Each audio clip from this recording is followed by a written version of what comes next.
Assalamualaikum warahmatullahi wabarakatuh. Perkenalkan, kami dari kelompok 9. Di sini ingin mempresentasikan hasil tugas besar kami yang berjudul Analisis Indeks Pembangunan Manusia Daerah Kabupaten atau Kota di Provinsi Papua berdasarkan persentase kemiskinan dan rata-rata lamanya sekolah.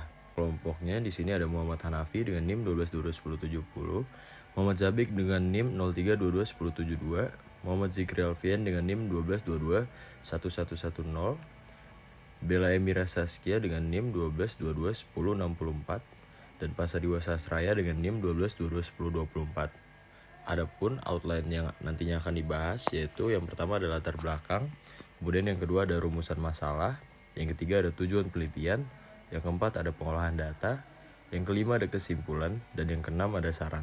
Adapun latar belakangnya yaitu tiap daerah di Indonesia memiliki Indeks Pembangunan Manusia atau IPM, indikator statistik yang digunakan oleh PBB untuk mengukur perkembangan kualitas hidup dan kesejahteraan manusia dalam suatu negara. IPM bertujuan memberikan kewenangan kepada pemerintah daerah untuk memenuhi harapan hidup yang panjang, akses pendidikan yang baik, dan taraf hidup yang layak untuk masyarakat di daerah tersebut.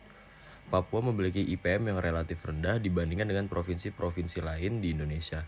Faktor-faktor seperti kurangnya akses terhadap pendidikan, fasilitas kesehatan yang terbatas, kesenjangan ekonomi, dan konflik sosial telah berkontribusi pada kondisi ini. Papua memiliki tantangan khusus dalam pembangunan manusia karena geografinya yang terpencil, keberagaman budaya, dan kompleksitas masalah sosial politik. Konflik dan ketegangan antara kelompok-kelompok etnis serta masalah hak asasi manusia telah mempengaruhi pembangunan di daerah tersebut. Kemudian yang selanjutnya ada rumusan masalah. Rumusan masalah di sini ada 3. Yang pertama, bagaimana karakteristik dari data Indeks Pembangunan Manusia atau IPM kabupaten atau kota di Provinsi Papua dengan persentase kemiskinan kabupaten atau kota di Provinsi Papua dan rata-rata lamanya sekolah kabupaten atau kota di Provinsi Papua. Yang kedua, bagaimana korelasi antara Indeks Pembangunan Manusia kabupaten atau kota di Provinsi Papua dengan persentase kemiskinan kabupaten atau kota di Provinsi Papua dan rata-rata lamanya sekolah kabupaten atau kota di Provinsi Papua. Yang ketiga, bagaimana analisis regresi linear berganda dari data Indeks Pembangunan Manusia atau IPM kabupaten atau kota di Provinsi Papua dengan persentase kemiskinan kabupaten atau kota di Provinsi Papua dan rata-rata lamanya sekolah kabupaten atau kota di Papua. Adapun tujuan dari penelitian ini yaitu ada 3. Yang pertama, mengetahui karakteristik dari data Indeks Pembangunan Manusia atau IPM kabupaten atau kota di Provinsi Papua dengan persentase kemiskinan kabupaten atau kota di Provinsi Papua dan rata-rata lamanya sekolah kabupaten atau kota di Provinsi Papua. Yang kedua, mengetahui korelasi antara Indeks Pembangunan Manusia kabupaten atau kota di Provinsi Papua dengan persentase kemiskinan kabupaten atau kota di Provinsi Papua dan rata-rata lamanya sekolah di kabupaten atau kota di Provinsi Papua. Yang ketiga, mengetahui analisis regresi linear berganda dari data Indeks Pembangunan Manusia atau IPM kabupaten atau kota di Provinsi Papua dengan persentase kemiskinan kabupaten atau kota di Provinsi Papua dan rata-rata lamanya sekolah kabupaten atau kota di Papua. Pengolahan data. Data yang digunakan dalam laporan ini yaitu berasal dari Badan Pusat Statistik Provinsi Papua, yang dimana kami menggunakan variabel independen sebagai faktor yang mempengaruhi variabel dependen. Data yang kami gunakan adalah data Provinsi Papua, yang dimana data ini diambil berdasarkan tahun 2020. Pada variabel X1 menggambarkan persentase kemiskinan penduduk menurut kabupaten atau kota di Papua. Variabel X2 menggambarkan rata-rata lama sekolah masyarakat kabupaten atau kota di Papua, dan variabel Y menggambarkan indeks pembangunan manusia kabupaten atau kota di Provinsi Papua. Analisis korelasi. Analisis korelasi adalah metode statistika untuk mengukur hubungan antara variabel-variabel. Rumus korelasi adalah R sama dengan N dikali sigma XY dikurang sigma X dikali sigma Y per akar pangkat N dikali sigma X kuadrat dikurang sigma X kuadrat dikali akar pangkat N dikali sigma Y kuadrat dikurang sigma Y kuadrat. Dalam rumus tersebut, N adalah jumlah sampel data, sigma X adalah jumlah nilai X, sigma X kuadrat adalah nilai X yang dikuadratkan dan dijumlahkan, sigma X kuadrat adalah penjumlahan nilai X yang dikuadratkan, sigma XY adalah jumlah hasil perkalian setiap nilai X dan Y, sigma Y adalah jumlah nilai Y, sigma Y kuadrat adalah nilai Y yang dikuadratkan dan dijumlahkan, dan sigma Y kuadrat adalah penjumlahan nilai Y yang dikuadratkan. Analisis regresi. Analisis regresi adalah metode untuk menguji pengaruh antara variabel satu dengan variabel lain. Regresi linear sederhana menggunakan rumus Y sama dengan A ditambah BX ditambah epsilon, sedangkan regresi linear berganda menggunakan rumus Y sama dengan A ditambah BX1 ditambah CX2 ditambah DX3 ditambah epsilon. Untuk data-data tiap variabel, di sini kita mengambil kabupaten atau kota dari Papua. Untuk X1-nya sebagai presentase kemiskinan, X2 itu rata-rata lamanya sekolah, dan Y adalah indeks pembangunan manusia. Di sini kita lihat, bisa dilihat untuk data-data tiap variabelnya pada tabel berikut. Kemudian untuk statistika deskriptifnya, di sini kita mencari menghitung nilai mean, terus standar deviasi, variance, sum, minimum, dan maksimum dengan variabel indeks pembangunan manusia yaitu variabel Y, kemudian persentase kemiskinan X1, dan rata-rata lamanya sekolahnya adalah X2.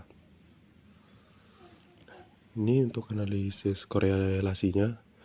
Untuk pada diagram yang pertama yang sebelah kiri itu menunjukkan bahwa rata-rata kemiskinan dengan IPM, indeks pembangunan manusia, itu linear berbanding lurus. Sedangkan untuk variabel 2 yang sebelah kanan, diagram sebelah kanan, itu menunjukkan bahwa rata-rata lamanya sekolah dan indeks pembangunan manusia juga linear berbanding lurus.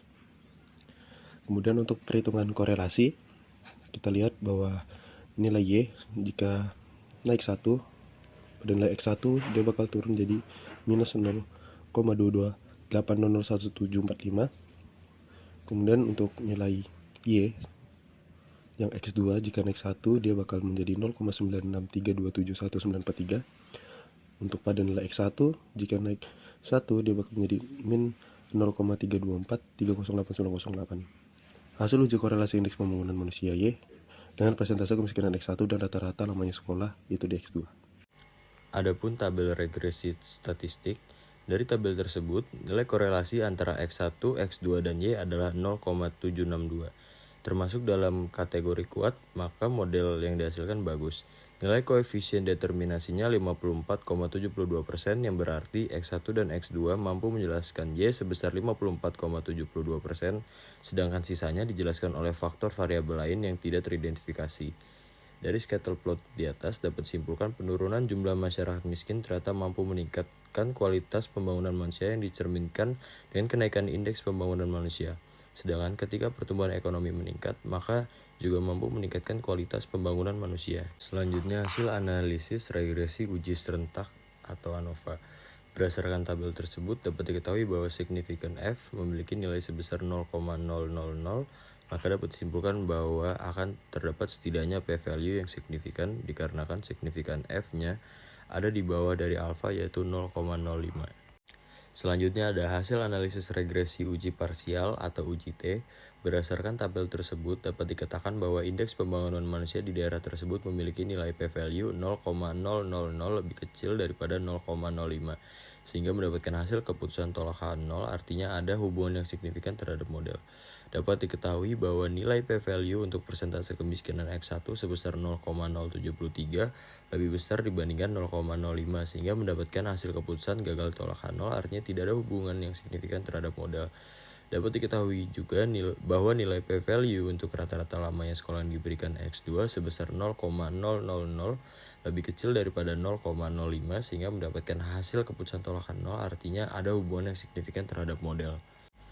Adapun hasil analisis regresi linear berganda berdasarkan tabel sebelumnya diperoleh persamaan regresi berganda sebagai berikut, yaitu Y sama dengan A ditambah B1 dikali X1 ditambah B2 dikali X2, sehingga didapatkan persamaan Y sama dengan 33,401 ditambah 0,054 X1 ditambah 3,582 X2. Berdasarkan persamaan tersebut dapat dijelaskan bahwa setiap penambahan satu unit variabel bebas X1 maka akan terjadi penambahan untuk Y sebesar 0,054, dan untuk setiap penambahan satu unit bebas variabel bebas X2 maka akan terjadi penambahan untuk Y sebesar 3,582. Kemudian memasuki kesimpulan. Statistika deskriptif menunjukkan bahwa hasil rata-rata analisis indeks pembangunan manusia atau IPM di kabupaten atau kota di Provinsi Papua yaitu sebesar 57,288 dengan standar deviasi sebesar 11,284 dan variansi sebesar 127,338. Kemudian terdapat sum sebesar 1661,340 serta nilai minimum sebesar 31,550 dan nilai maksimum yaitu sebesar 79,940. Rata-rata persentase kemiskinan yaitu 31,428 dengan standar deviasi 20,107 dan variansi 404,288 rupiah. Kemudian terdapat sum sebesar 911,400 serta nilai minimum 5,7 dan nilai maksimum 81,71. Rata-rata lamanya sekolah yaitu 6,152 dengan standar deviasi 3,099 dan variansi 9,602.